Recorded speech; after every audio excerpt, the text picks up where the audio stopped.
Okay, so I'm going to start. So the topic of today, I think I will give about 40 minutes to 1 hour speech, and I have time. So if after the 1 hour speech, you have some question, it's all okay. You can ask. I can maybe I have 2 hours.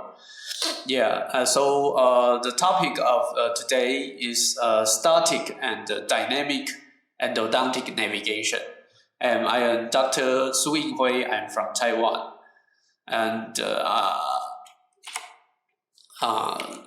this is my education and experience. I graduated from the Zhongshan University, and I have my master degree at Kaohsiung Medical University. Now I'm working at Kaohsiung Medical University Memorial Hospital as a visiting staff. I also is the I also am the operative dentistry and endodontic specialist in Taiwan. And I launched a YouTube channel to put my speech on the YouTube. So I'm also a YouTuber too.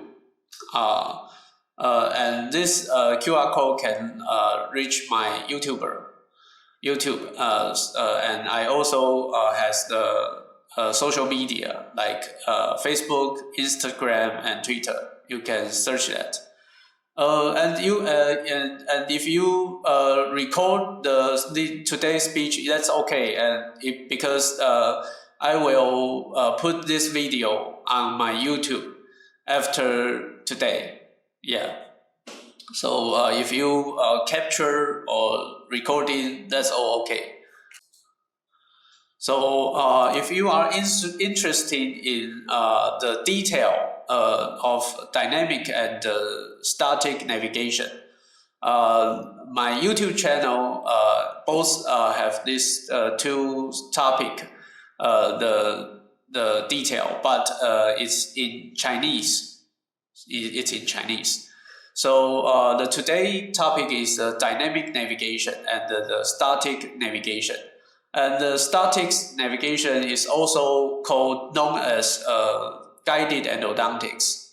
Guided endodontics. So if later I mention the guided endodontics, it means the static navigation. And this is the outline today. It's four part of it. The first part is how does navigation work, and the second part is what can navigation achieve, and the third part is what should be pay attention to when we use the navigation, and the fourth part is my clinical cases. Okay, let's start from the first part. How does navigation work?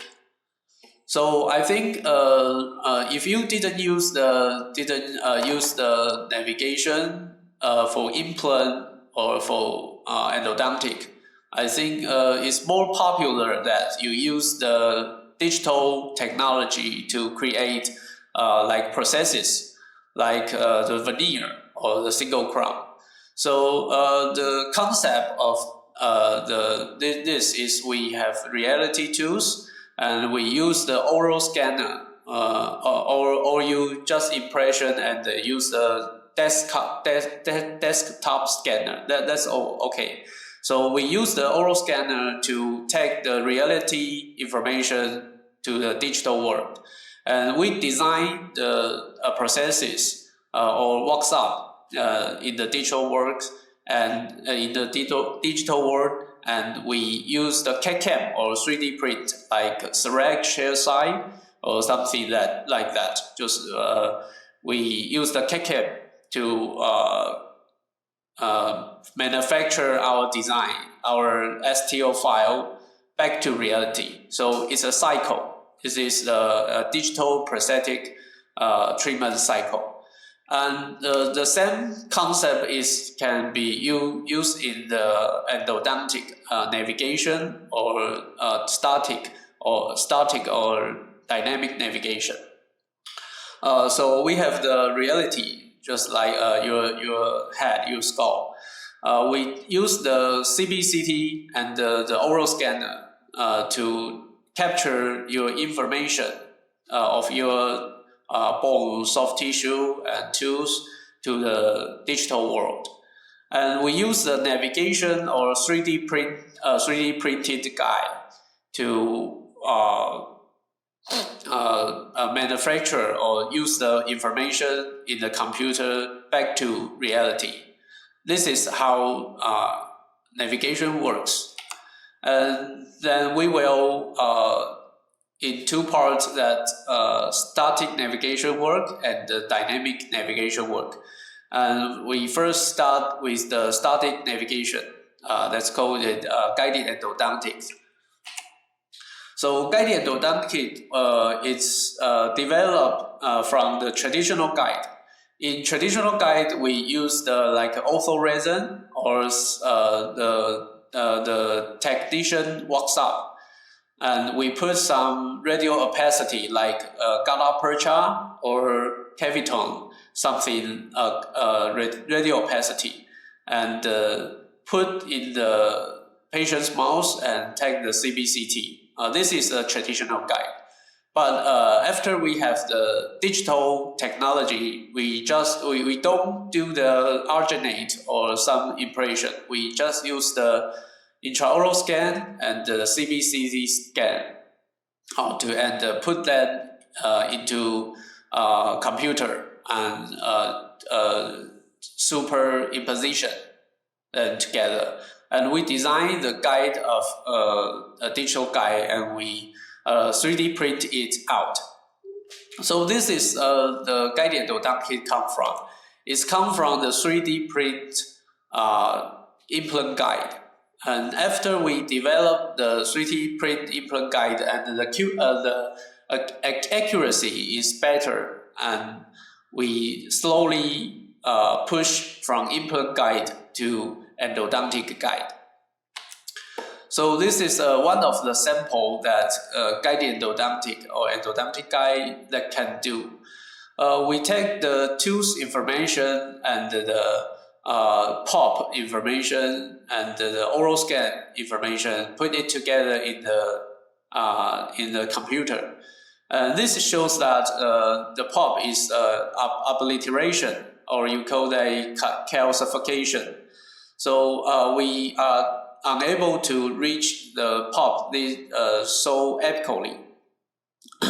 So we do the digital planning. We put a simulation drill here, and the plate goes through this simulation drill direction. And clinically, you use the guide and use drill to drill through this path to reach the pop. So this is the guided endodontic concept. So you can drilling like you use to reach the obliteration pop, or you can use this technology to do the through crown endodontic treatment. So this is the workflow of guided endodontic. We take CBCT and oral scan, we put it together and design, and use the 3D print machine to manufacturing a endodontic guide. And also the surgical guide is the same. It's just you use the printed guide, and you can use this part to penetrate the bone window and to define where your apex where is your root apex. You can through this surgical guide. And the non-surgical and the surgical guide has a different design. Like this one is with a metal sleeve. If you use the metal sleeve, the accuracy, I think the accuracy will be better. And at the right, this is a different design of surgical guide. Like the picture A, this is a design for flap retraction. When you put this on, you can retract the flap, and you don't need to use the retractor anymore. And the B, this one is the two circle. You can drill in through this two circle and reach two of the apex. And the C and D is the same. They can just like if you are doing surgery and the bone is intact, the bone plate is intact, you can drill in through this path and find your apex. And this is the workflow, suggest workflow and do the evaluation of guided endodontic surgery. First, the patient can in and you do the risk analysis and the anatomical consideration, and you maybe send patient to take a CBCT and impression or scan. Then registration merging it together.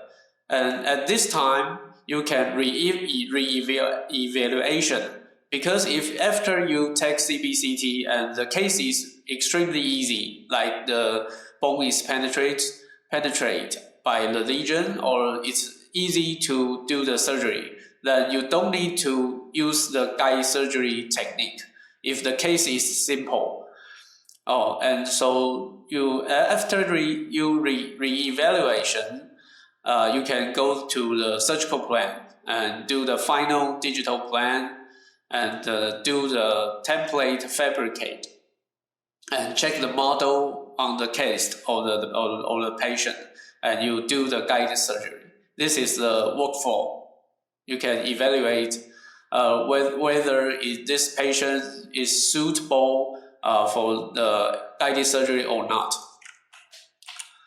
So this is the static and navigation part, and the second is the dynamic navigation part. And the dynamic navigation is come from a long time ago. It start with the stereotaxy technique. This is 1889. This is a Russian doctor invented the frame on the skull, and the concept of this frame is you can use the trephine to penetrate the skull. And after a few years, we got this monkey research. Obviously, the framework is more detailed from the previous one, and they use the electric needle to penetrate into the monkey's brain and make a electric shock and to create the lesion, and to evaluate the position of this frame. And to the 1948, the neurosurgeon they began to use the X-ray and the coordinate axis. They set the frame on the human skull, like here, like your head is here, and they take a X-ray to evaluate the position of your brain and do the stereocephalotomy. I cannot pronounce that.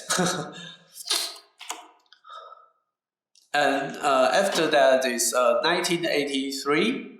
They used the CT guidance and the combination with the CO2 laser to remove the CNS lesion in neurosurgery.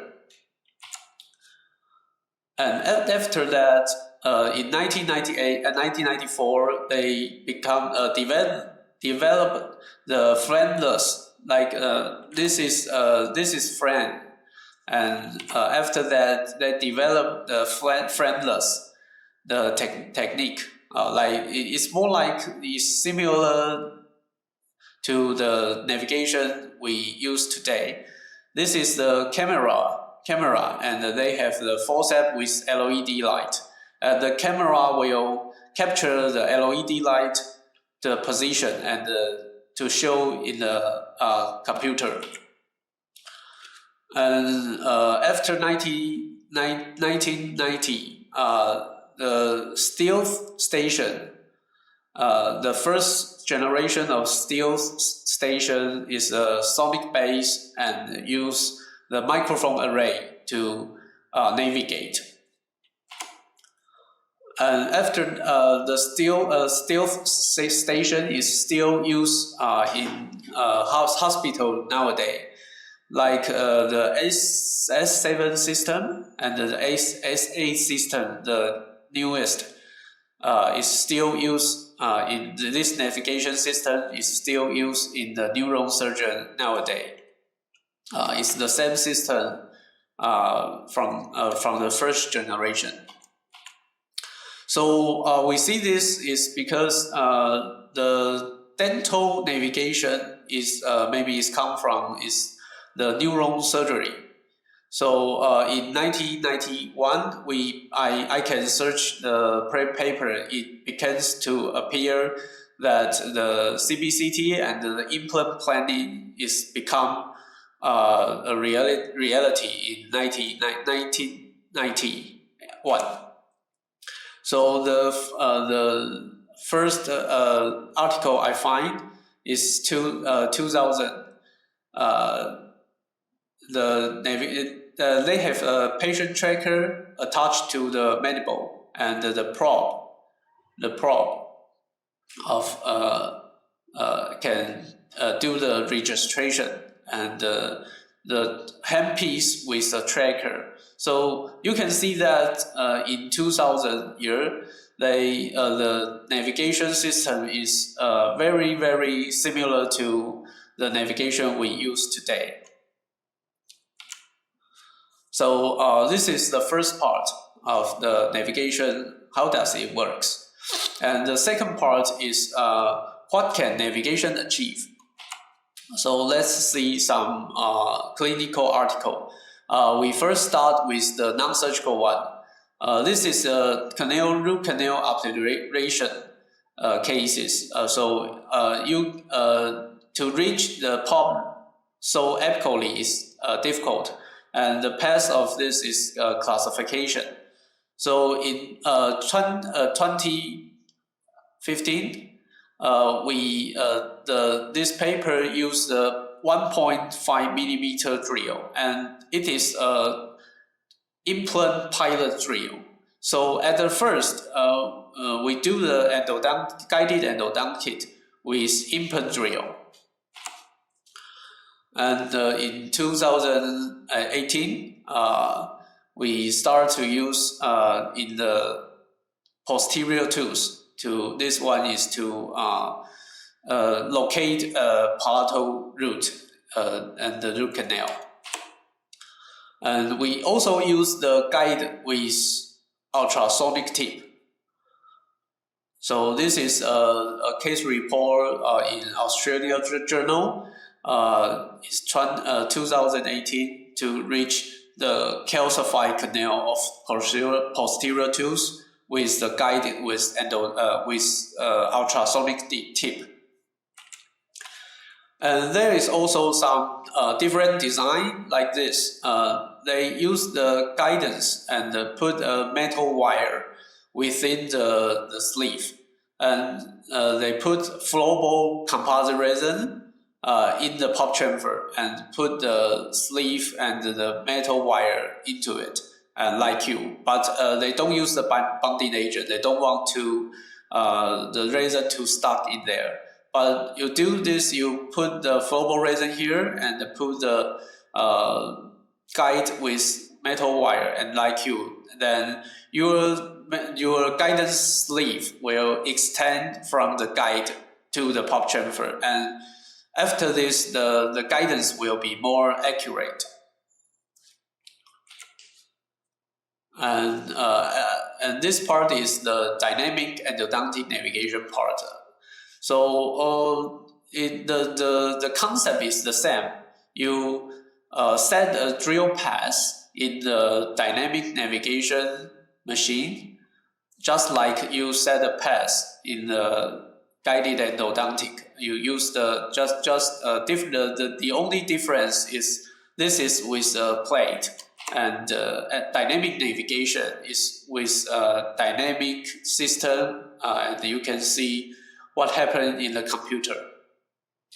So this one is the same. You just set a drill pass in the tools, and you use the dynamic navigation to reach to do through crown endodontics.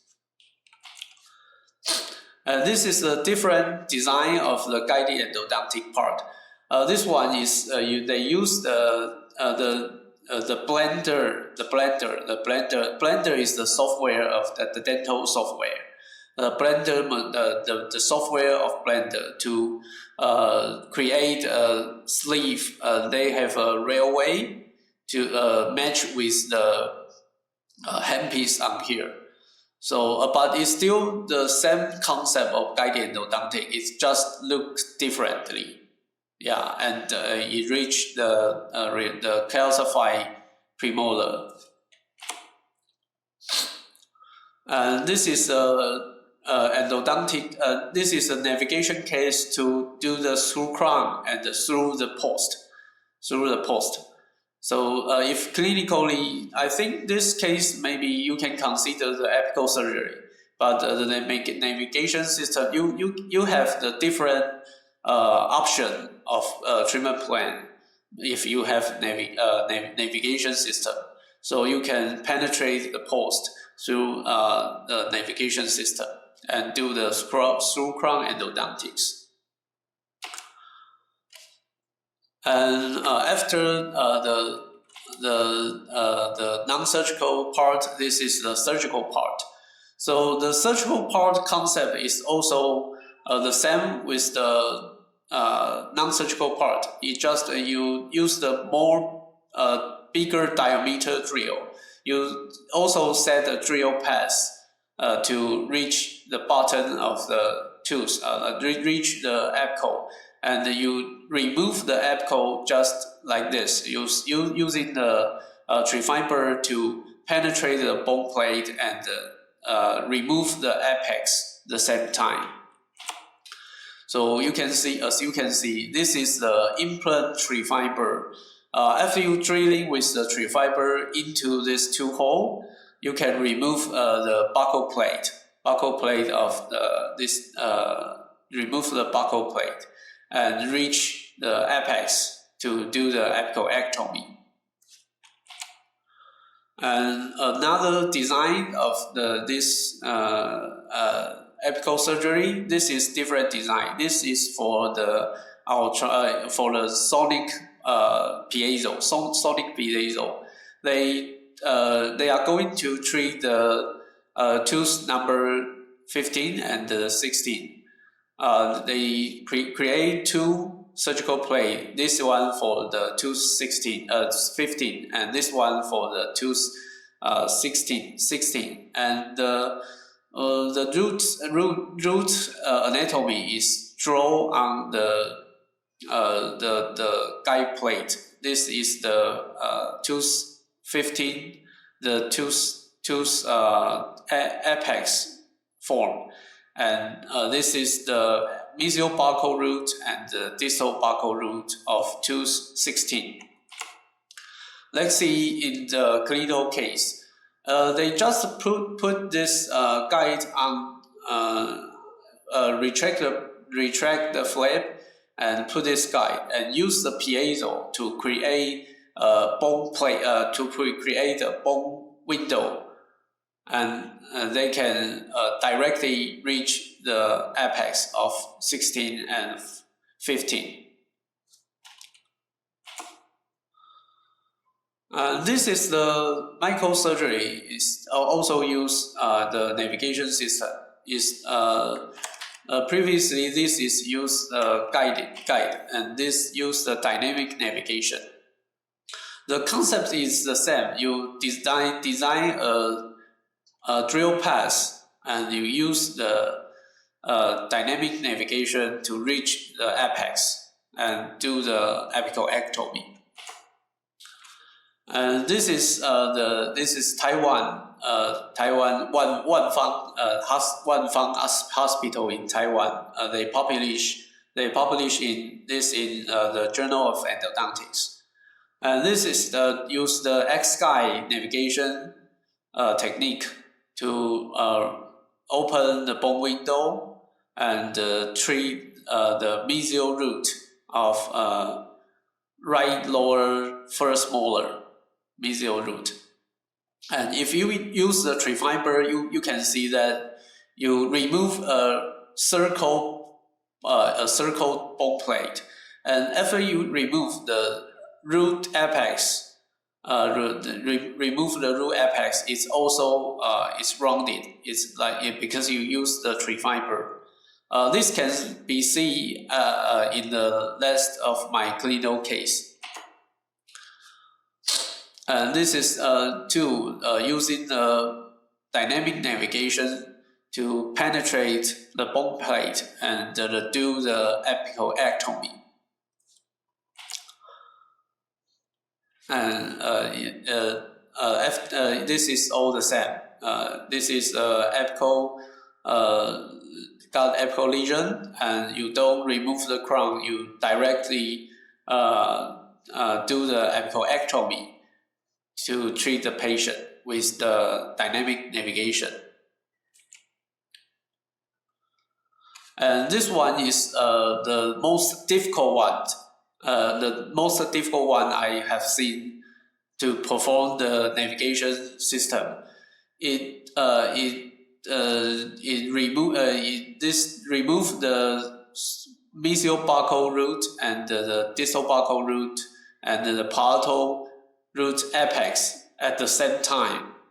They use the navigation system to approach palatal root from the buccal window.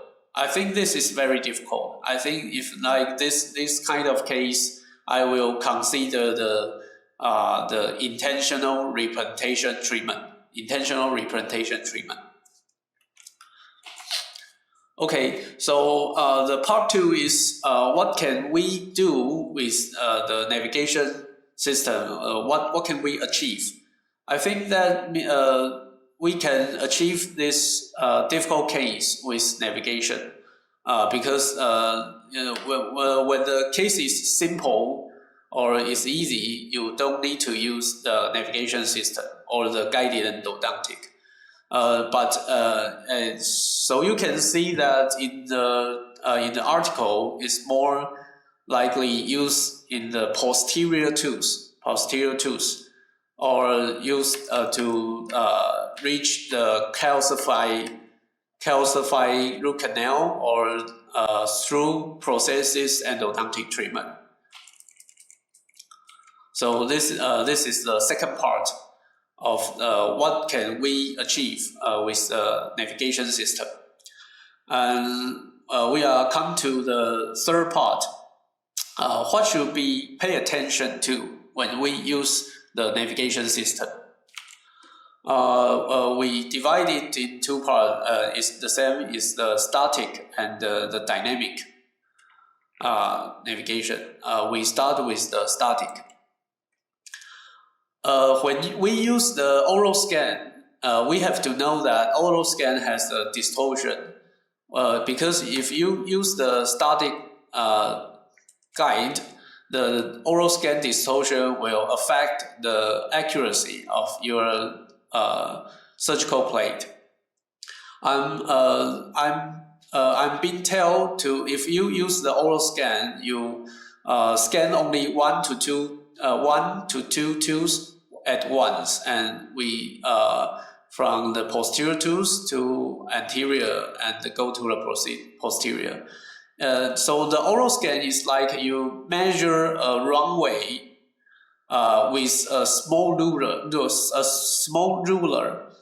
So like this, you put a lot of ruler on the wrong way and try to measure the wrong way. So when you scan, the oral scan is more longer. You use the ruler to measure this, is more distortion will happen. So if you are using the guided endodontic technique and is in the posterior tooth or anterior tooth, I suggest that you can only you can just scan the half arch. That's okay. But if you scan, you use the oral scan and the cross arch, there will be some distortion at another side. So if you just treat one tooth, you can just scan half arch, and if you go to impression, you use alternate or something to impression and go to the desktop scanner, then they will not be distortion. This is just happen in oral scan. And the second question of the static guide is if you have experience use the implant guide, you will know that if you put the drill in the guide hole, it still can rock. It still can turn the different direction. So this is called instrict arrow of the guide. So even in the implant, it can go some different direction. And this is another thing. You can see that you can divide your drill from the different direction. Even if you put it in the metal sleeve, it still can be wrong direction. So this is my article published in the BMC Oral Health Journal. So this is the deviation that might happen. The CD means the coronal deviation, means you planning your drill at the coronal. After you drilling it, it have some coronal deviation. And another one is the apical deviation. AD is apical deviation. And the coronal deviation is usually smaller, and the apical deviation is usually bigger. And you also have angular deviation at the bottom. So this three deviation is probably because part of the instrict arrow or the oral scan distortion. So this is what you need to be patient, pay attention. And this is my research that's still ongoing. I'm create a different height of the metal sleeve. I think that the metal sleeve, the longer metal sleeve, the higher accuracy. But the longer metal sleeve will affect your drill dips. The longer metal sleeve, the shallower you can drill into the tooth. So this still have some problem that. Another part is the apicoectomy surgical guide on the bone surface. This you can find the technique on my YouTube channel too. You can scan the QR code here. And in this technique, I reconstruct the bone with the CBCT and put it together with the oral scan. So we got the soft tissue and the bone surface. And after we do this technique, we create the tooth surface and the bone surface model merged together. So after I draw my surgical plate at the apical part, this plate will attach to the bone surface rather than on the soft tissue. It's attached to the bone surface. And this will be seen at my clinical case.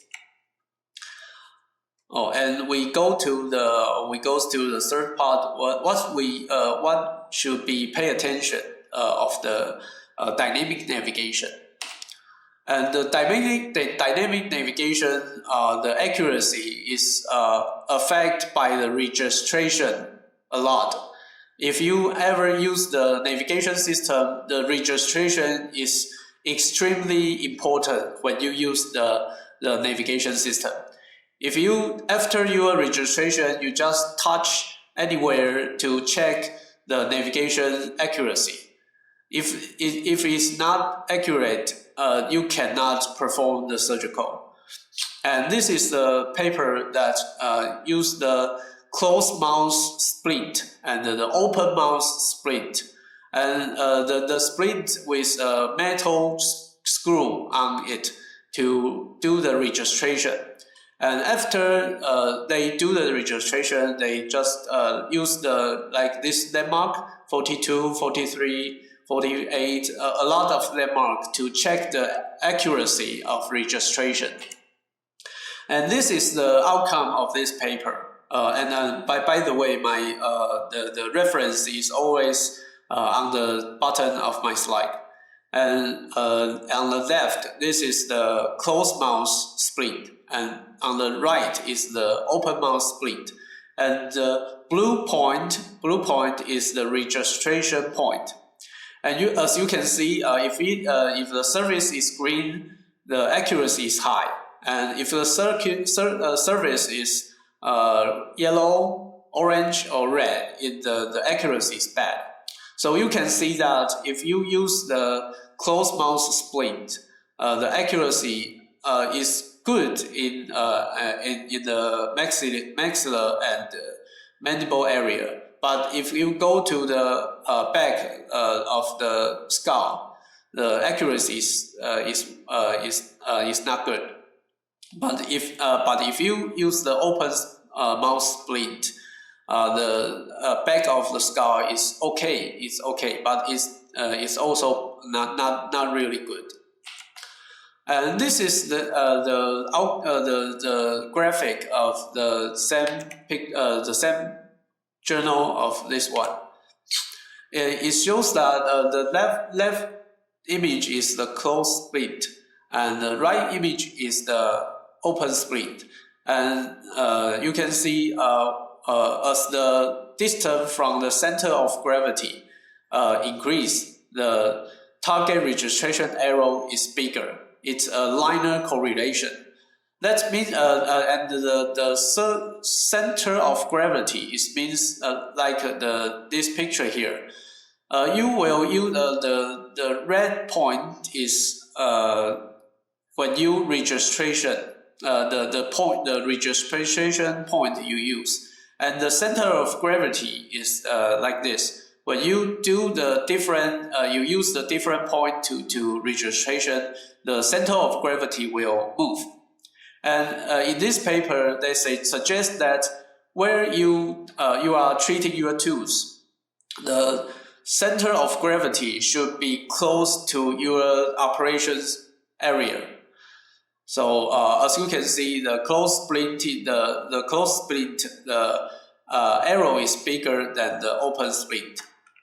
So you can see that if you use the closed splint, the accuracy is worse, and the open splint is better. And I think that does not very clearly explain what I mean to tell. So this is the same paper, the same research group published paper, and you see this picture. The white point is the registration point. Is when you registration the navigation, the registration point. If you put all the registration points on the top of the skull, and and the bottom will be arrow will be big, like like the scale here. The yellow means the arrow is okay, but the red means the arrow is big. So if you put all the registration point on the top, the bottom will be a very big arrow. And if you put all the registration point at the bottom, and the top will be the arrow of the top will be big.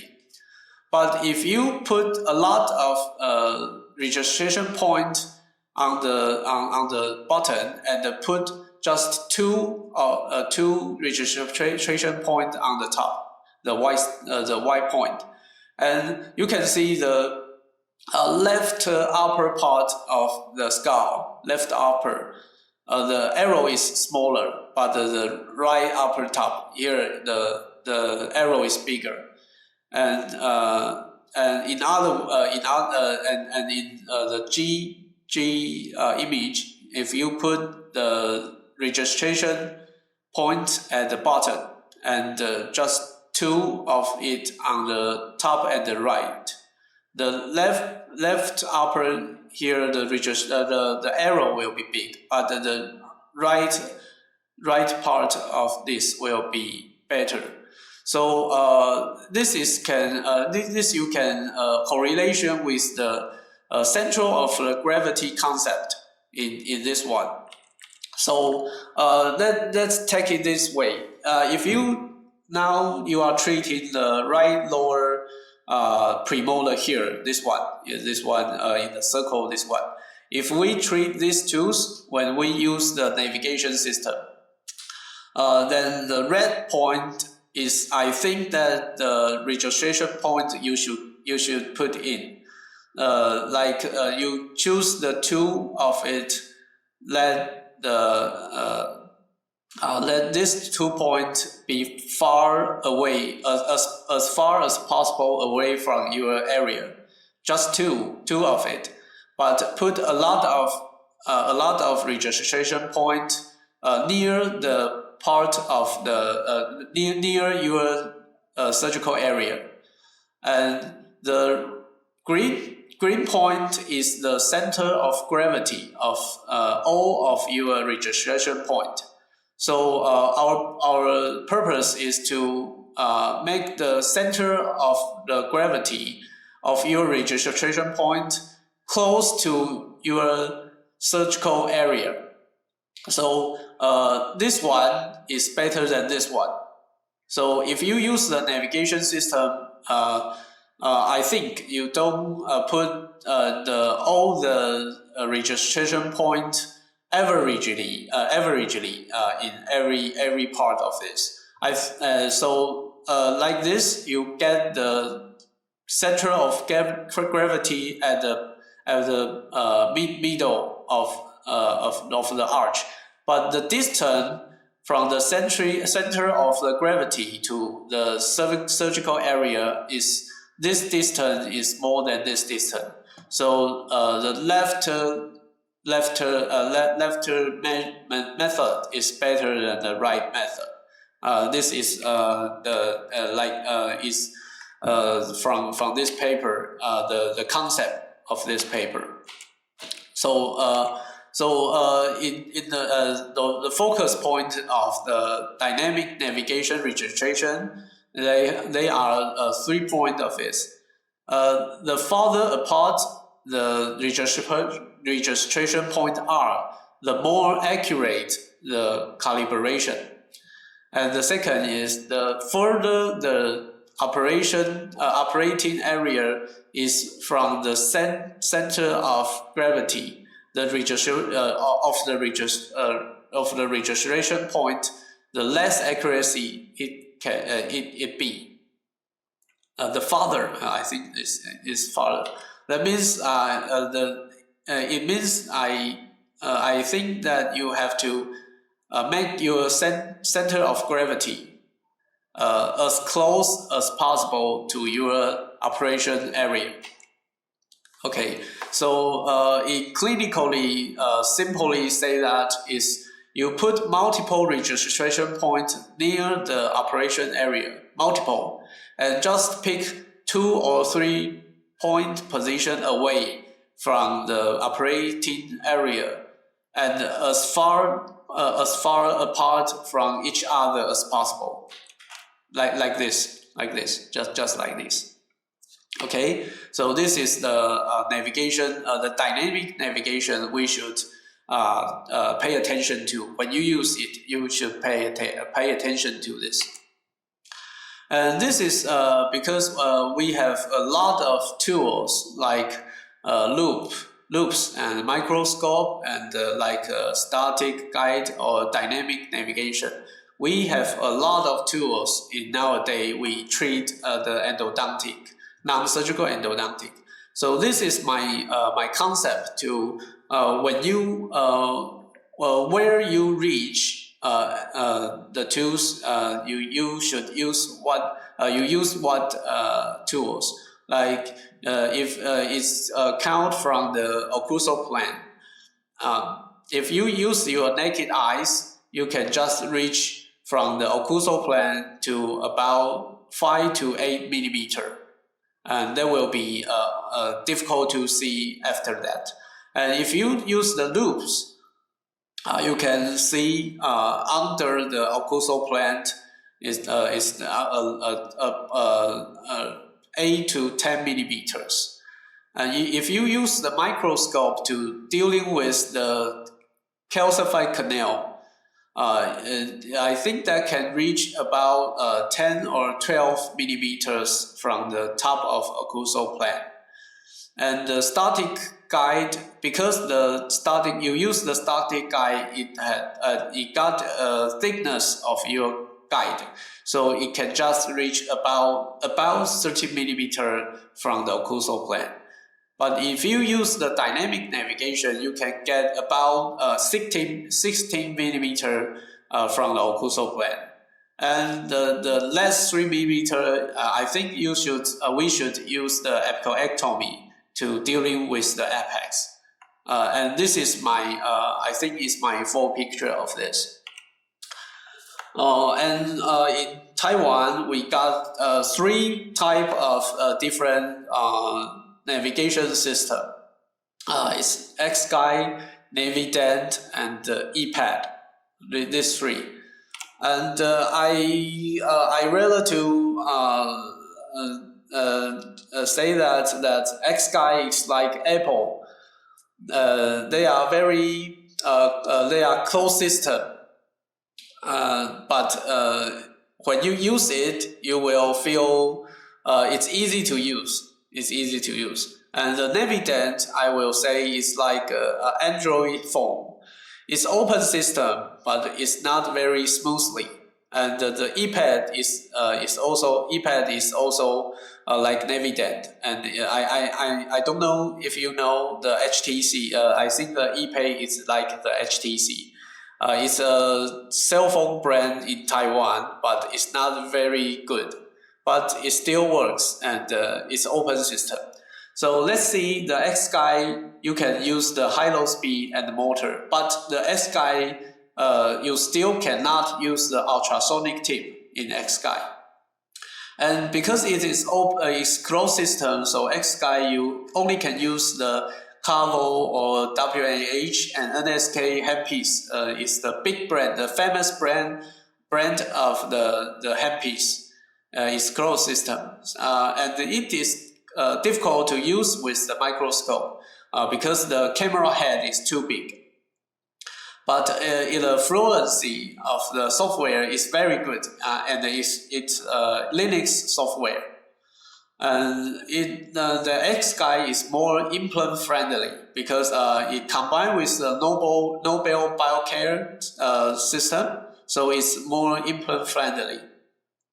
And the software interface is very easy to use, very easy. And the minimal simulation drill diameter, because we are doing the endodontic, we don't hope the drill diameter is big, but So the X guide, the minima drill diameter of X guide is 0.5 millimeter, and it's parallel.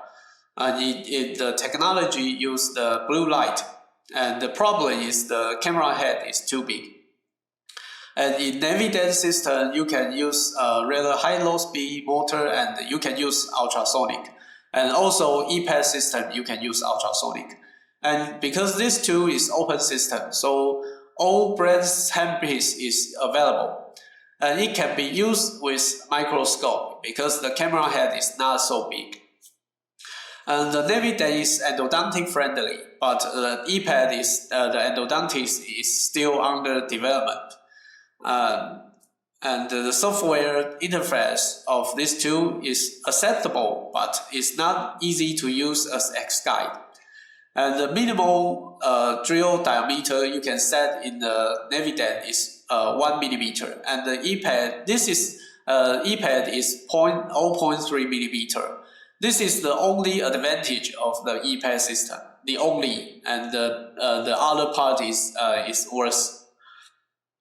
And the Navidance use the visual light, is white light, and the EPAD use the infrared light.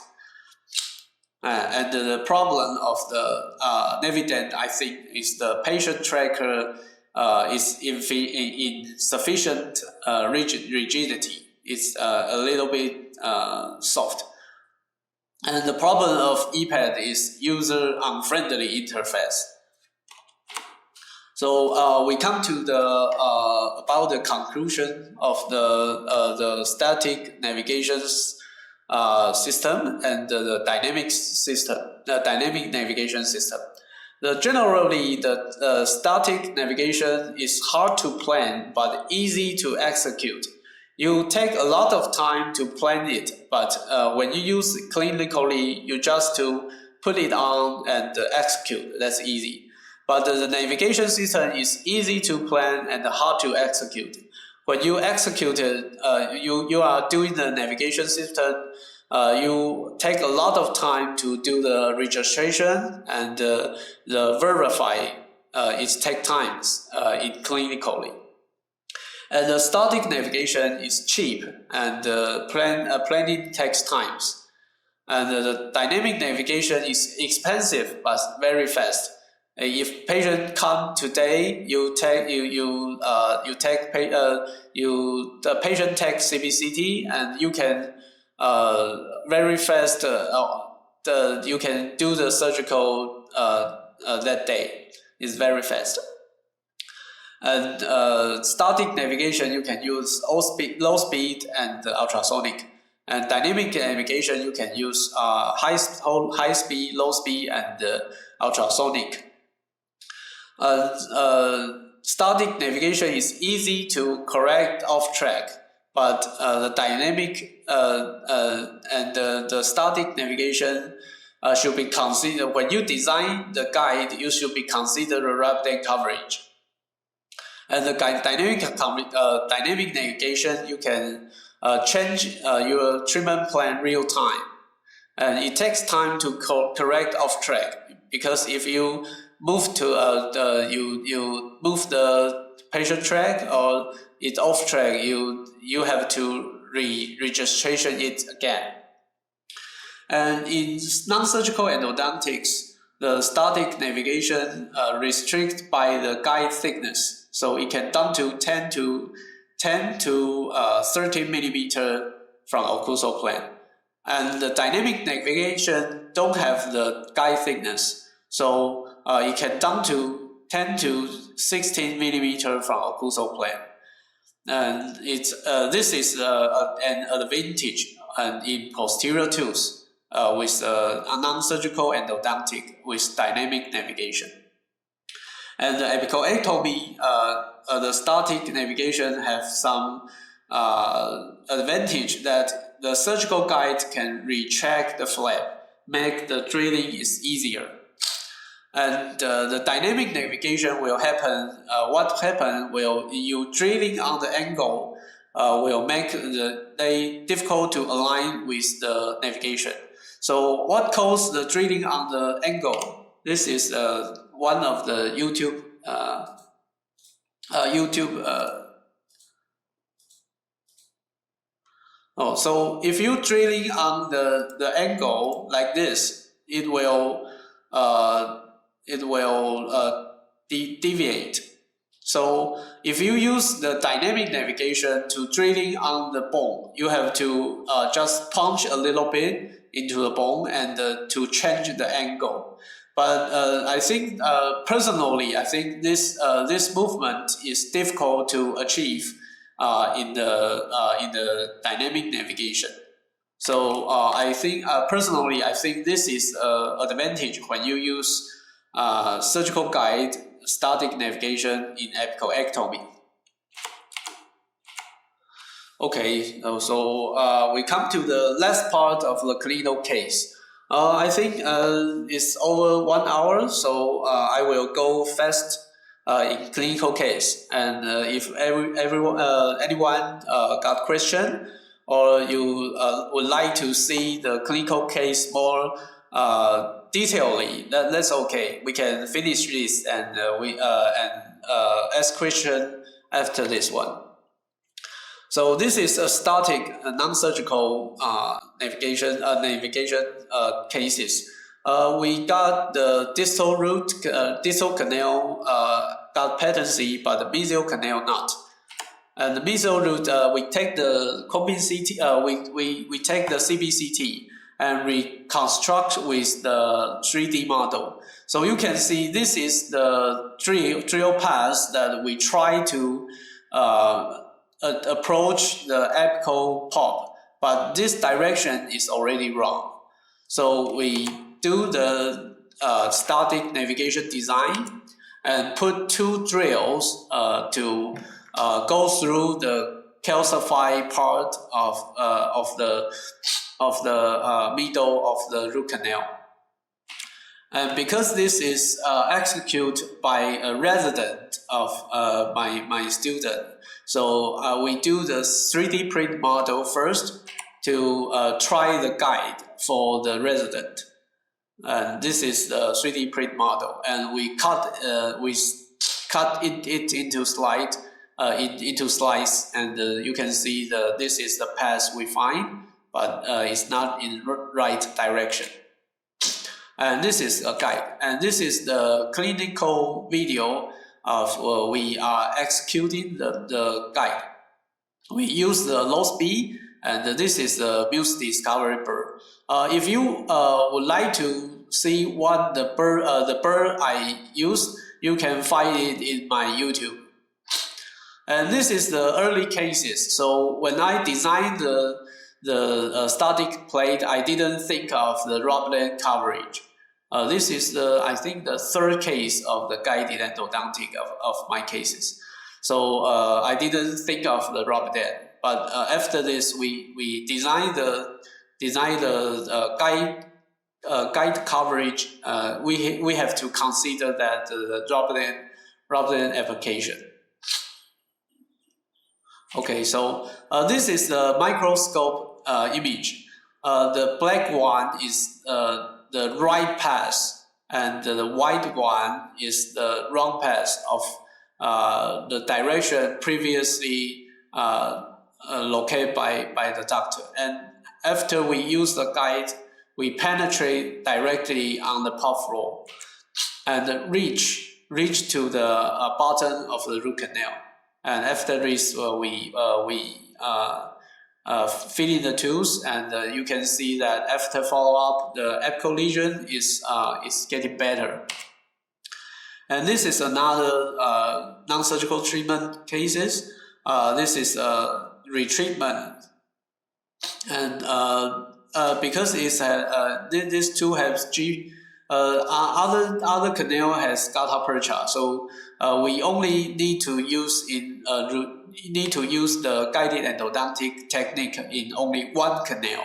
The other canal you can just use you can use microscope to locate.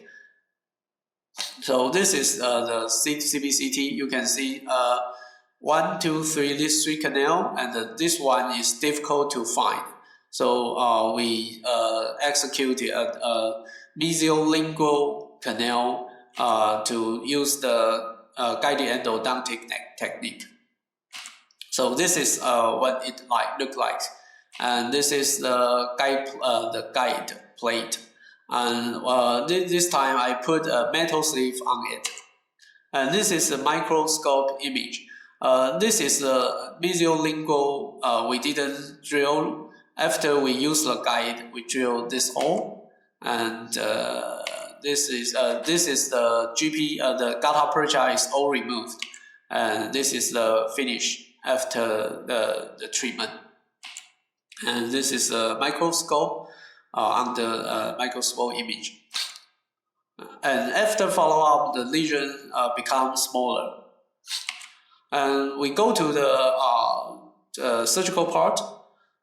This is we dealing with the mesial root of this mesial root and distal root. So we design two drill paths approach the apex.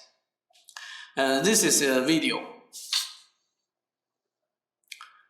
First we do the incision, and if you are doing the bone attached to the bone surgical plate, you have to think of your flat area when you design the plate. And you can see we start without a obvious bone penetration. And I'm going to stop here. So this is one of the advantages that I think you use the guide, surgical guide, rather than dynamic navigation in apical ectomy. As you can see, the guide will put in here, and you can make the patient bite the plate, and they will create the apical pressure to keep the guide in place, and you can put the retractor between the guide and your flap, and this will be more easier when you treat a posterior tooth. Because the flap or the cheek is very hard to retract. So after you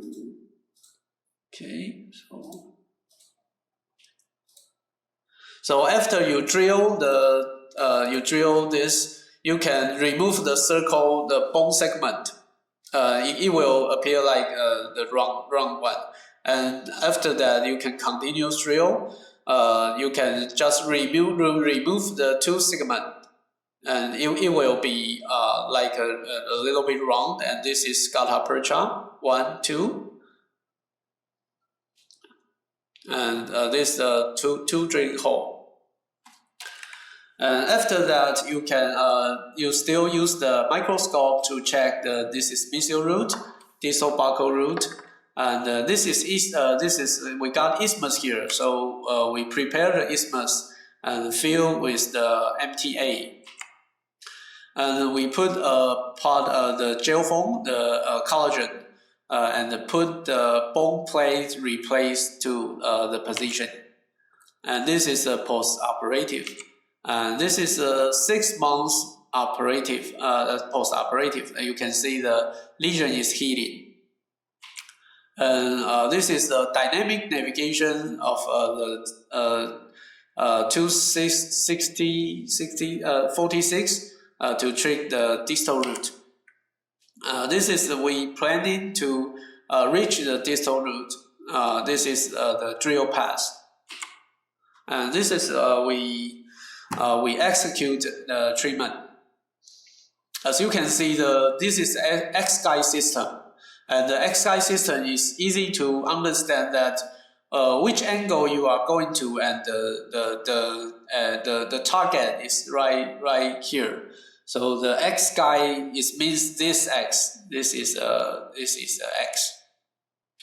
So I think X-guide, you use the dynamic navigation. You have to create a hole on the bone plate, and without the guidance, I think you reach the button you align your headpiece with this system. It takes practice, You need to practice to understand to align your handpiece with this you can see on the screen. So this is apical after the retrograde preparation and MTA feeding, and I put the bone plate bed and with some collagen. And this is the post-operative. You can see this is the bone plate I put back to the cavity. This one is the root canal obliteration and the retreatment. We first remove the gutta percha in the palatal root, and we take the Compin CT. And this is a Compin CT section. You can see from the coronal and to the mesial buccal, distal buccal, and palatal is got patency, but there's nothing you can see in the mesial and the mesial buccal and the distal buccal. So we try to reach the root canal with these two drill paths. And this is the video, but I think I just jumped. We go to the microscope. This is before navigation. You cannot find paths. This is after navigation. But this after navigation, I still don't got the patency, so I give up and and feel the root.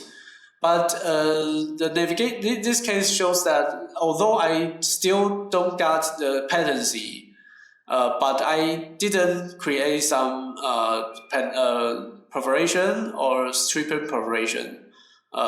So I think the navigation, if you use it rightly, it can reach somewhere that you might not be able to reach with the microscope.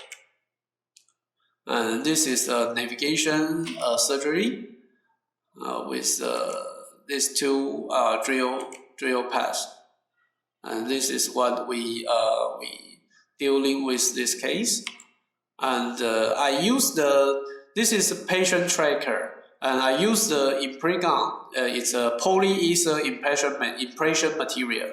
I always call patient to bite on this patient track because it makes it more unmovable. It more rigid when you bite it.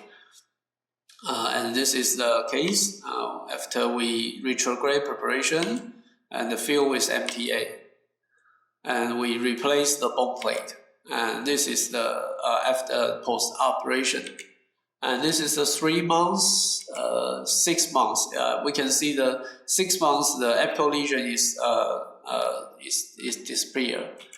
This is I think this is the last case of tooth canal operation in 37, and I take a CBCT and reconstruct it with a 3D image. So from the top of it, this is resin. This is part chamfer with cotton in there, and I put some Vitapex in here. But the root canal is very down here, so I still have after I drill this, I think I'm not reaching the pop, and I'm very close to the furcation, very close. So when I drill into this, I think, oh no, I cannot do this. I take the CBCT. So we plan with the dynamic navigation, we plan 2 paths to the 2 drill. Through this 2 drill, I can reach the apex. And this is the main cone and the root canal filling. So I reach the button to treat it, and it's a C-shaped root canal. You can see in the reconstruction, this is a C-shaped root canal. This is the navigation, the Navident. Previously, you can see This is previously it's all X-Guy system. This is X-Guy system. Oh, and this is the Navident software, and you can see that the Navident software is not very easy to understand. I think you align this. It's the software interface is a little bit bad compared to the X-Guy system. A little bit, just a little bit. And this one is the ePad, and this is yesterday.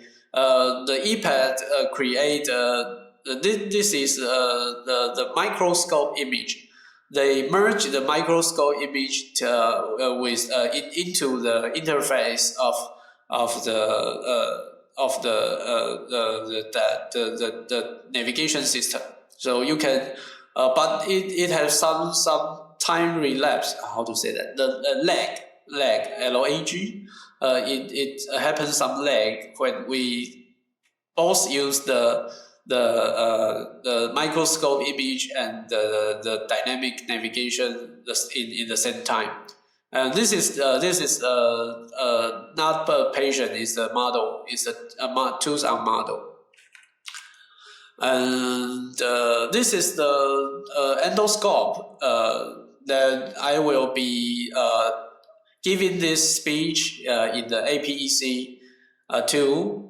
So this is the endoscope, and you can see there is a capsule on in the bone cavity, and this is also a very creative things that is created by Taiwanese doctor called Dr. Cai Youwei. He created this, and this will be presented in the APEC. Okay, this is and I treat this with you can see this is the metal post and treat these tools with the endoscope. So I come to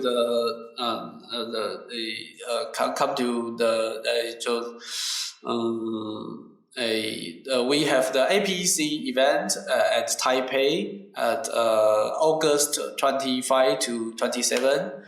We invite Dr. Kim to speak of the apical surgery, and also I will be telling the static and endodontic and navigation, static and dynamic navigation, and also our Kaohsiung Medical University, my co-worker, Dr. Li Huina, and Jerson Lee, all invited. And Council Asia is at the September 1st to 3rd. We invited Dr. Rikuchi and Professor Takami to speak of the bonding system. So if you guys are interested in come to Taiwan, we are all welcome you to come to Taiwan. So this is the present today, a little bit too long. So this is my YouTube channel. Don't forget to like, share, subscribe, and click the bell icon to get new video update. Thank you.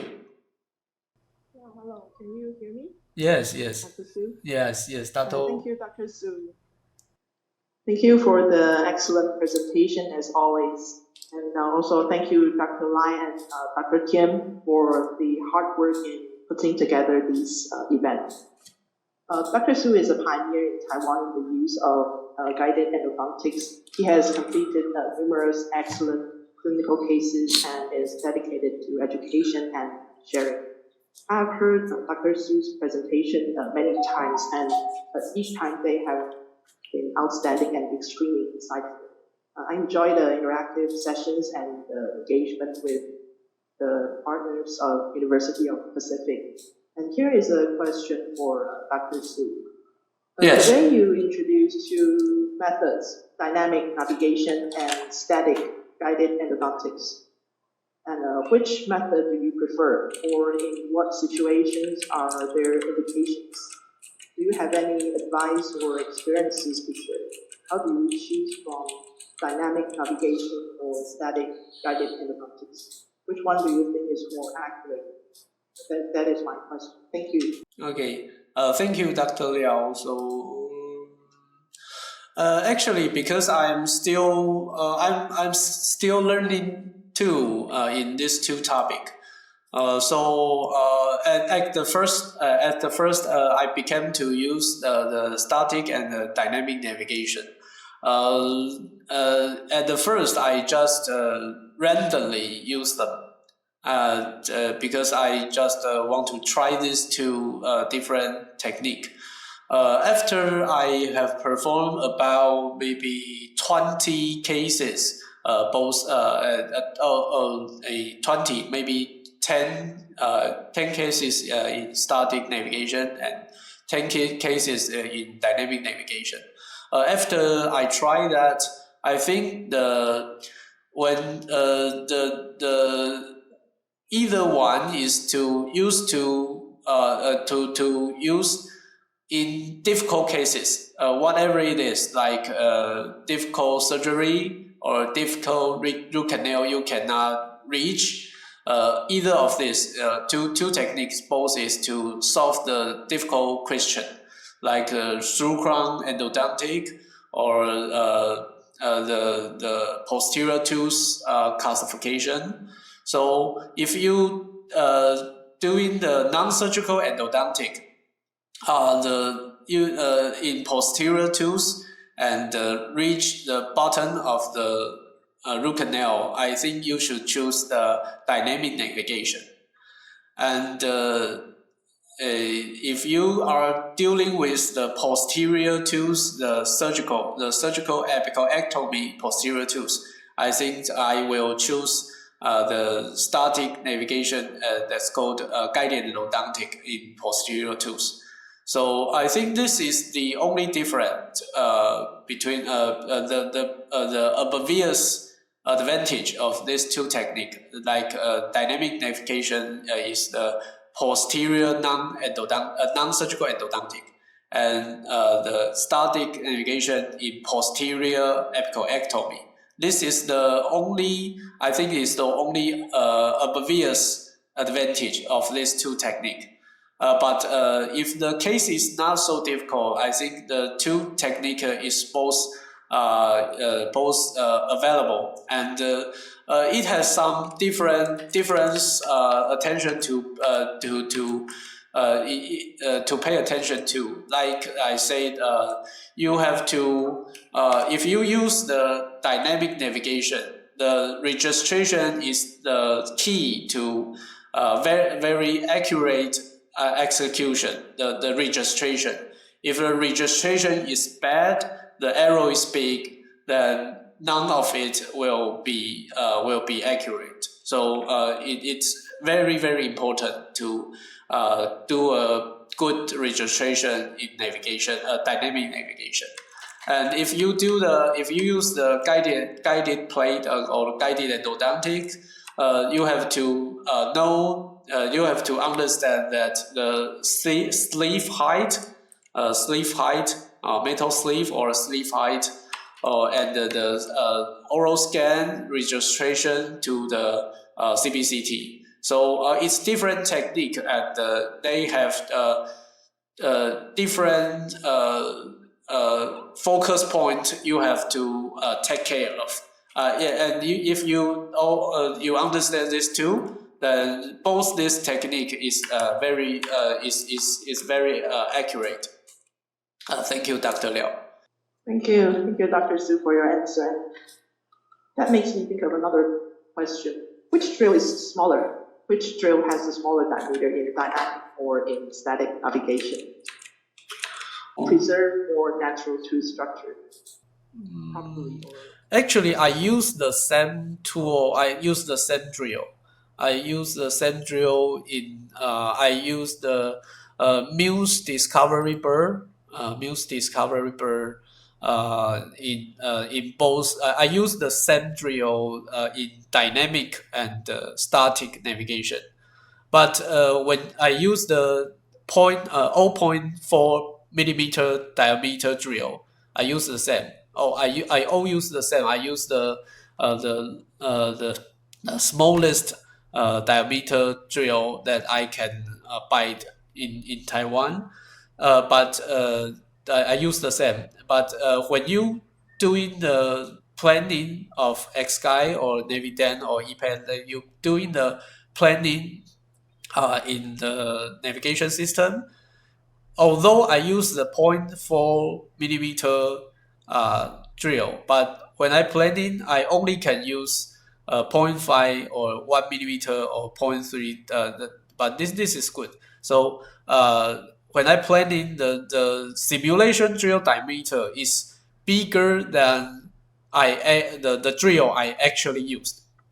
So this is a little problem, but you planning that you still can align your drill at the center, and if you align the drill in the center of the simulation drill, that might be no problem.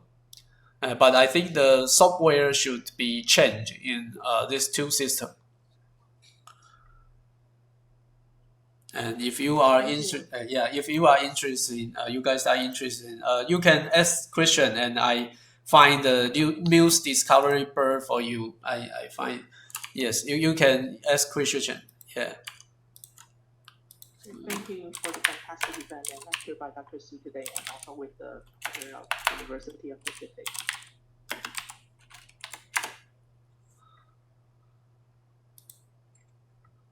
Hello. Hi. Anybody hear me? I'm Dr. I do have one question. Yes. I'm curious about the accuracy of navigation. Do you feel any benefits? Like, does it decrease the operation time even with the registration, or does it increase the accuracy in normal cases? Thank you. Actually, I think after I use 20 cases of this technique, actually it doesn't decrease my it doesn't lower my chair time. No, it increase my chair time. But I think that is like today I have I'm a student. I didn't have the experience using the microscope. At the first, I use my naked eye, and after I use the microscope, I have the learning curve. And at first, if I use the microscope, I take originally, if I use the naked eyes, I can treat the endodontic with maybe 1 hour. But if I use microscope, it might become 2 hours at the first. But after I practice microscope about maybe 2 or 3 years, and it will actually decrease, and it might become 40 minutes. So actually, I think the navigation of the guided endodontic, this technique, it should be practiced, and after practice, it will even after the practice, it will not decrease the chair time of the regular cases. No, it does not decrease the chair time of regular cases. But if you fully practice, it will decrease the chair time of the difficult cases. And ask of the accuracy. I have reviewed the accuracy and in another speech. It's about 0.02 millimeter to 0.04 millimeter in different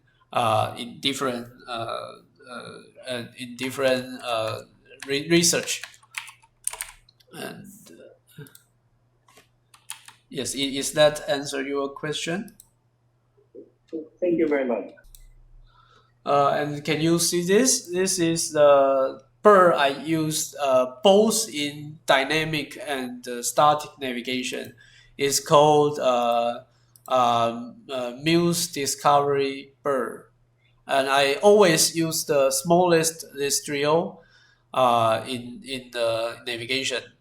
And actually, I have to remind everyone that if you use the navigation, it's not just push it into the button. It's not like implant. You have to drill about 1 millimeter or 2 millimeter and stop. And you irrigation and you exam, you try to reach the button with small size file, and after that, if it doesn't work, you go another 1 to 2 millimeter, and you repeat this procedure.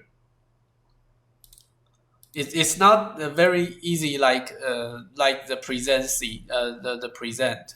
It's not very easy, and you have to when you use this, you can consider that you are practicing another technique like microscope. You practice it. You push in 1 to 2 millimeter and stop and check, and push another 1 to 2 millimeter and stop and check, and repeat that, and finally you might reach the target you want.